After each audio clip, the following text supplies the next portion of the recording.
Assalamualaikum warahmatullahi wabarakatuh. Sampurasun, jumpa lagi bersama channel saya. Gimana kabarnya teman-teman? Sehat? Baik, di video kali ini ada pernyataan yang ya lucu juga ya. Pernyataan Ono Suryono kalau tidak salah ya. Kira-kira pernyataannya seperti inilah. Silahkan tonton. Tetapi saya lebih setuju malahan tentaranya yang masuk sekolah. Iya tidak siswanya yang masuk ke militer, Pak. Nah, itu dia pernyataan beliau. Beliau mengkritik kenapa tidak TNI saja yang didatangkan ke sekolah, bukan malah muridnya yang didatangkan ke barak militer. Ini saya mau ceritalah pengalaman saja. Saya kurang lebih hampir 10 tahun lah di pendidikan. Ini yang dikirim ke barak militer itu yang sering bolos sekolah alias jarang ke sekolah. Kerjaannya tawuran, cari masalah di luar. Sekalipun ada ke sekolah, itu juga biang masalah juga. Sekolah bukan tidak kerjasama dengan TNI. Selama ini sering juga, setiap ada momen kegiatan, pihak sekolah mengundang Babinsa. Ya, baik dari pihak TNI juga dari kepolisian, ya, Polsek. Contoh, tiap ada kegiatan MOAS ya, masa orientasi siswa, itu kadang mengundang juga pihak TNI, Babinsa lah kalau di desa ya. Terus pihak kepolisian juga ada. Apa yang dibahas? Kenakalan remaja, terus bahaya narkoba, tawuran, dari aspek hukum itu dibahas. Tapi masalahnya ketika mendatangkan TNI kan itu yang sering bos tidak ada. Ini masalahnya. Saya sering menangani orang-orang yang bermasalah, ya. Terus ada juga yang berteori siswa itu punya beda punya beda dalam hal skill, ya. Contoh ini olahraga ya harus ya tahu. Kalau teori saya tahu, 4 tahun saya kuliah belajar teori psikologi psikologi, terus filsafat pendidikan, terus bimbingan konseling juga ada, itu saya pelajari. Tapi apa yang saya pelajari di kampus ketika dihadapkan dengan realita di lapangan itu sangat jauh.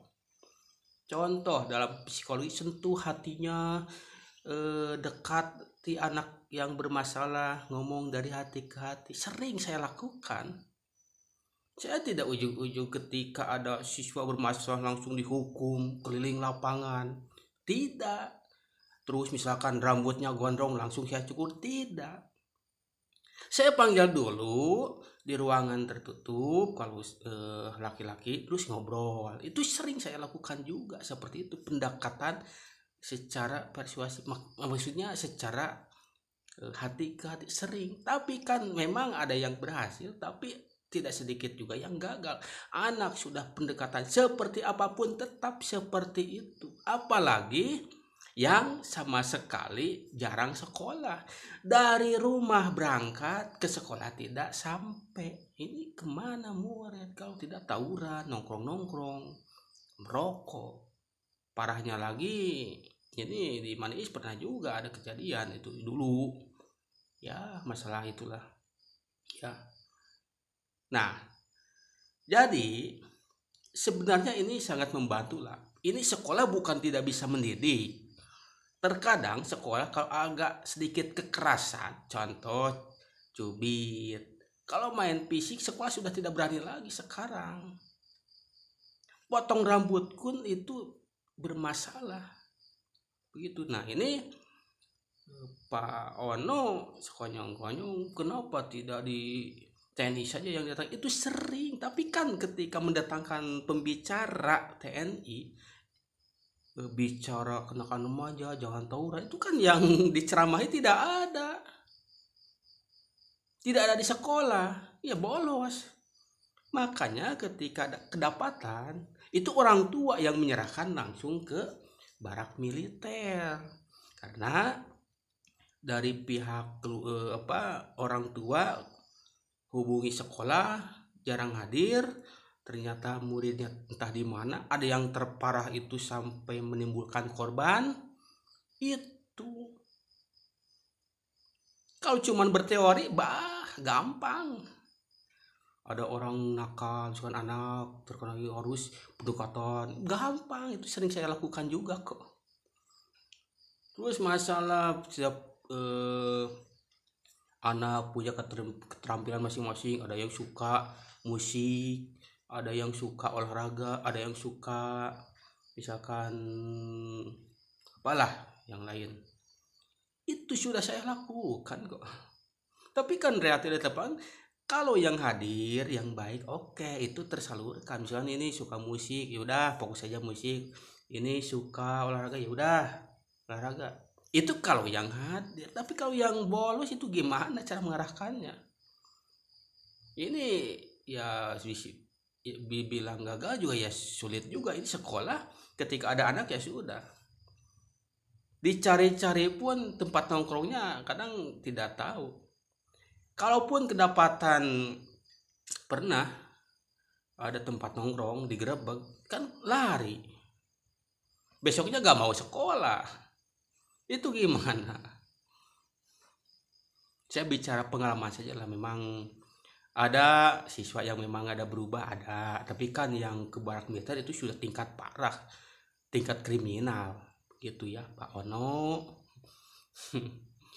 Aduh. Kang Dede juga terima kasih, sekolah merasa terbantu sebenarnya. Bukan tidak bisa mendidik, karena terkadang sekolah itu dihadapkan dengan hukum itu yang sangat rumit. Tidak sedikit juga guru yang terjerat hukum. Jadi inilah realita di lapangan. Saya 10 tahun, hampir 10 tahun dunia pendidikan. Jadi berbagai macam kelakuan anak saya paham. Tapi kan penanganannya jujur tidak semua bisa saya tangani. Bahkan ada anak yang di rumahnya itu broken home, disuruh kembalikan ke keluarganya saja bermasalah kok ini.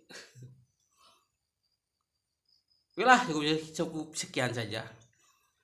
Saya mendukunglah kebijakan Kang Deddy, sangat bagus ya. Ketika sekolah tidak bisa berbuat apa-apa, orang tua pun sudah angkat tangan, ya udah barak militer aja solusinya. Sekolah bukan tidak bisa mendidik, karena ya gimana, sekolah juga punya keterbatasan, tidak bisa mendidik ala militer. Itu sih bukan ala militer sebenarnya, mendisiplinkan ya.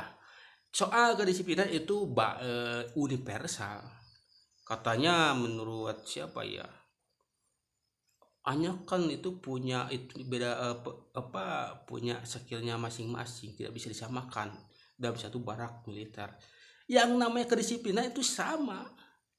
Ini misalkan punya keterampilan olahraga, masuk jam 7 ya jam 7, mau skillnya olahraga, mau yang hobinya matematika, bahasa Inggris, dalam hal kedisiplinan sama. Makanya ke barak militer itu yang dilakukan kedisiplinan yang sifatnya universal. Bukan misalkan wah ini harus dihukum, harus bicara bahasa Inggris, itu kan tidak etis. Yang dibawa ke barak militer itu pendisiplinan, itu universal. Siapapun, karakter seperti apapun, ya disiplin sama saja. Cuman memang beda caranya yang agak sedikit berbeda. Cukup segitu saja dari saya. Mohon maaf apabila ada kesalahan. Wassalamualaikum warahmatullahi wabarakatuh. Sampai jumpa di video berikutnya.